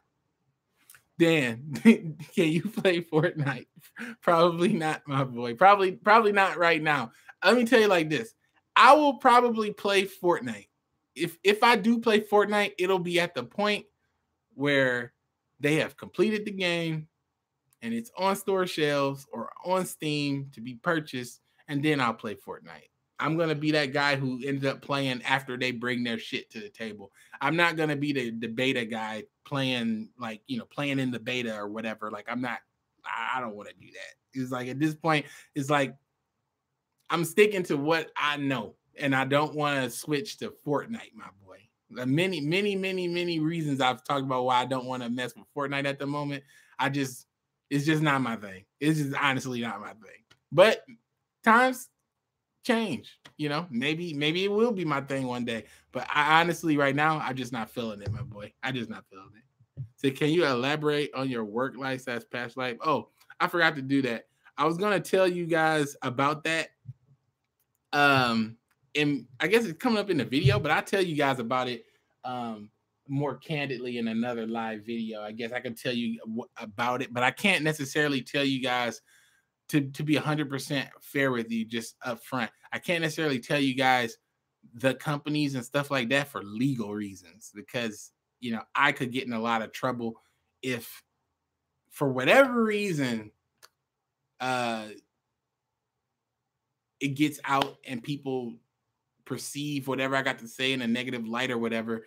I don't want any of that trouble coming my way. So I can't necessarily reveal the names, but yeah, I can talk more about it. Yeah, my boy, I can talk more about it. It's like, I'll put it to you like this. I am not in a desperate position at all when it comes to work and opportunities, because I can always go get a job. Like I'm literally at a point in my life where I can go get a job at any time. I'm choosing to be on YouTube. I'm choosing to make YouTube videos to try to sustain myself. I'm choosing to take this ride for the people that watch my content. It's up to you guys to keep me here. That's honest. It's the honest to God truth. And how can you guys keep me here? You guys just support me. You watch the videos, like the videos, leave me comments, and maybe you subscribe or sponsor me, or you purchase a t-shirt or whatever. But it's like, camera's dying, overheating probably. But yeah, it just oofed. Yeah, I told you it's about to be that time. But like I said, like as long as you guys are supporting me and helping me and stuff like that, I can survive and make it work. But I'm only here for you guys, and I'm only here, to make content for the people who enjoy it. And that's what I do. Like, so I don't know. It's just I know I'm in a position where I can always go and do something else, but I don't want to do anything else but this. So, It's pretty funny. I like how it just freezes out of nowhere for no reason on any given picture at any given moment. I'm just like froze. Very counter spam, my boy. But I'm about to get out of here, my boy.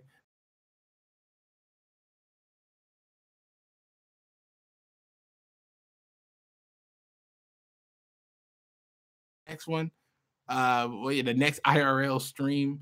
As always, keep it dank.